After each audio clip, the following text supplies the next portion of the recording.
আজ আমি বড় তাল বেগুন দিয়ে বড় মিনাল কাপ মাছ মাখা মাখা করে একটা ঝোল রান্না করব।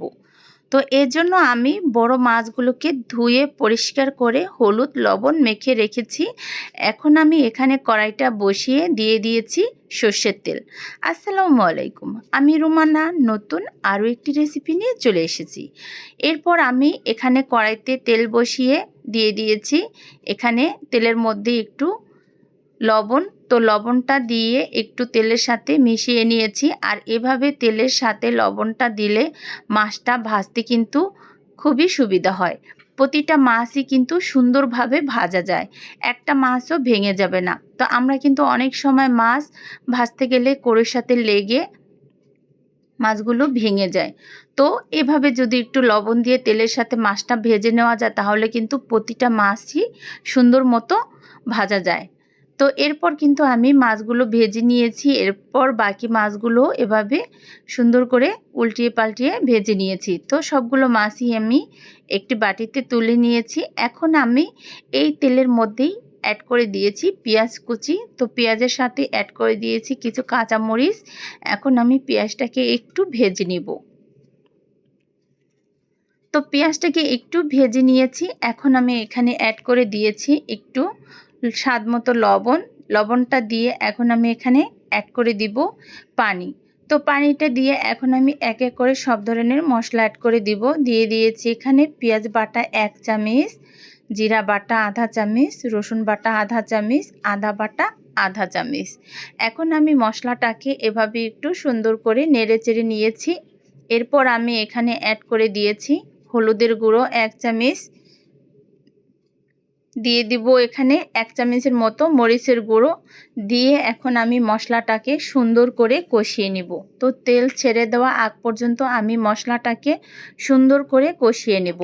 এখন আমি এখানে মশলাটা কষানোর শেষে এখানে দিয়ে দেব তাল বেগুনগুলো।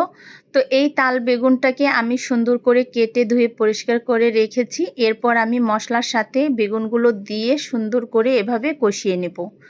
তো এখন আমি বেগুনগুলো দিয়ে সুন্দর করে এভাবে নেড়েচেড়ে নিয়েছি। এখন আমি বেগুনগুলোকে একটু ঢাকনা দিয়ে কিছুক্ষণের জন্য ঢেকে রেখে দিব।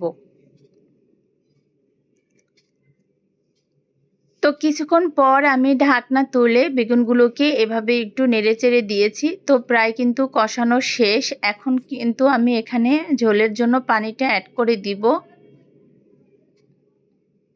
তো ঝোলের জন্য এখন আমি এখানে পানিগুলো অ্যাড করে দিয়েছি।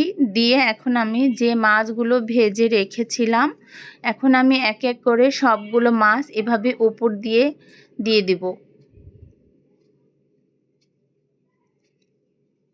তো এভাবে আমি সবগুলো মাছ দিয়ে দিয়েছি। এখন আমি ঢাকনা দিয়ে কিছুক্ষণের জন্য রান্না করে নেব। তো এরপর আমি ঢাকনা দিয়ে ঢেকে দিয়েছি। এখন আমি কিছুক্ষণ পর ঢাকনা তুলে আবার একটু এভাবে আলতো হাতে নেড়েচেড়ে দিয়েছি।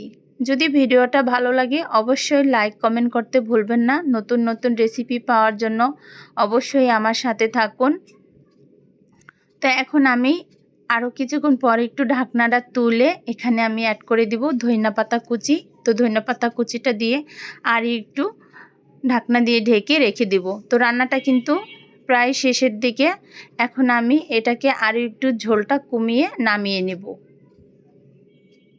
আর এভাবে বড় বেগুন দিয়ে এই বড় মাছটা ভেজে মাখা মাখা করে রান্না করলে কিন্তু এই ঝোলটা খেতে ভীষণ মজা হয়। মাশাআল্লাহ, অনেক সুন্দর হয়েছিল।